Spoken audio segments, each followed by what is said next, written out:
Që në moshë fare të vogël, Avni Beqari nga fshati Nepravishti, bashkisë Libohov, ka qenë i lidhur ngushtë me bujqësinë, duke ndjekur çdo ditë të hatin në punët e tokës. Ajo që për të nisi si një ndihmë familjare, me kalimin e viteve u kthye në një pasion të vërtet. 23 vjeçari nga Nepravishta zgjodhi të mos e braktisë vendlindjen e tij, ndryshe nga shumë të rinj të tjerë, dhe tashmë prej 6 vitesh është angazhuar seriozisht në kultivimin e kulturave të ndryshme bujqësore, duke u fokusuar kryesisht tek frutat dhe perimet. Me përkushtim dhe punë të palodhur, ai ka arritur të krijojë një aktivitet të qëndrueshëm që siguron të ardhurat të mira.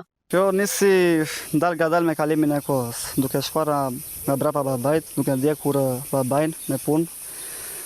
Fillimisht kemi nisur me sipërfaqe të vogla.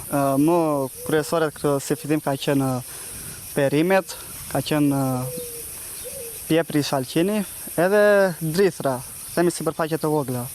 Pastaj më vonë me kalimin e kohës, duke parë kërkesat, duke parë se kishte edhe interes të lartë, menduam pse mos ta shtonim. Tani për mua është kthyer në një pasion, duke u bërë viti 6 këtë vit që punoj me këto me bujqësinë.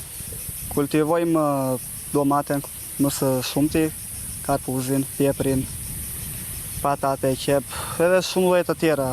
Janë gati pothuajse 9 produkte, 9 kultura. Në sa tokë bujqësore? Vetëm me fruta perimet janë gati mund të themi 3 hektar. Poshtë lart 3 hektar.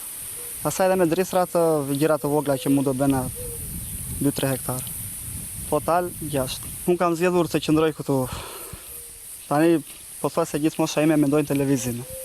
Unë kam menduar që të investoj në vendin tim.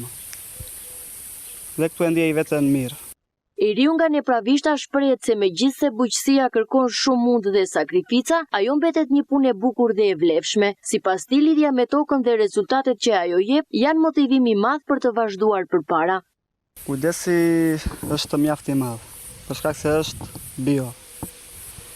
Duan ujitjen, çdo gjë me program, kur do bima, jo kur do ne. Është e vështirë bujqësia? Do them të drejtën, në shumë.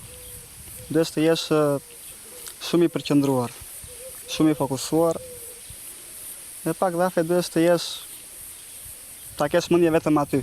Sa i përket këtij viti, Avni u tregon se prodhimi ka qenë mjaft i mbar dhe cilësor. Kërkesat për produktet e tij janë rritur ndjeshëm, jo vetëm nga tregtarët, por edhe nga konsumatorët, duke e bërë këtë sezon një nga më të suksesshmit për të.